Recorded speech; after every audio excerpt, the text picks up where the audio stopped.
You are sit on the library, studying a very important task for your upcoming exam. Then you get a thought that bothers you, that annoys you, that you didn't even want to think about. It can be as irrelevant as that guy in high school 1 year ago did this to me and that. 10 minutes pass and you are there struggling. The thought is stuck in your mind. You have zero control over it, so you end up getting upset, stopping your study session, go out of the library. Sad reality, isn't it?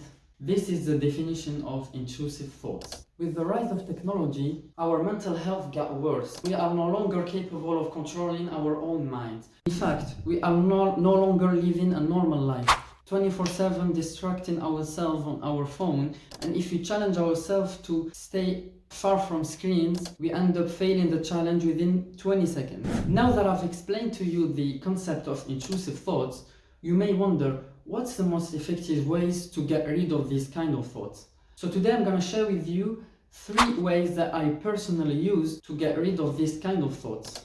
Way number 1.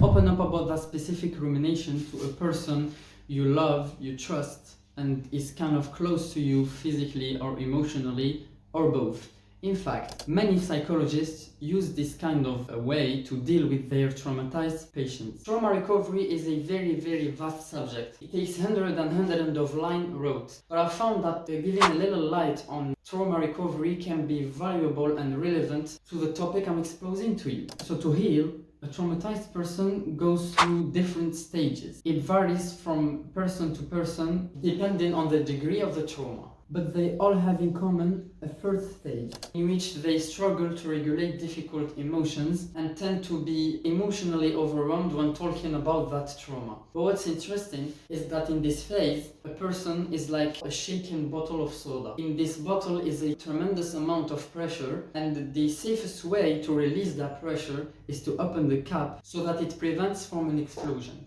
Before getting into the second way, you have to know that if you have gone through some traumatizing situations, you have to be kind to yourself and to give yourself time to heal because it's difficult.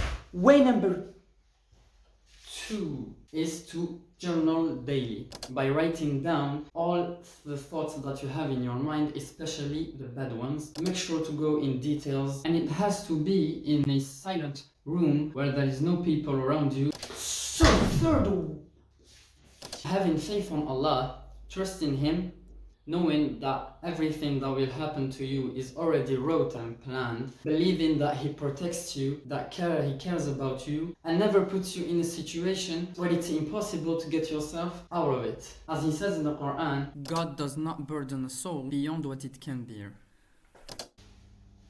Disclaimer. Bam, bam, bam, bam.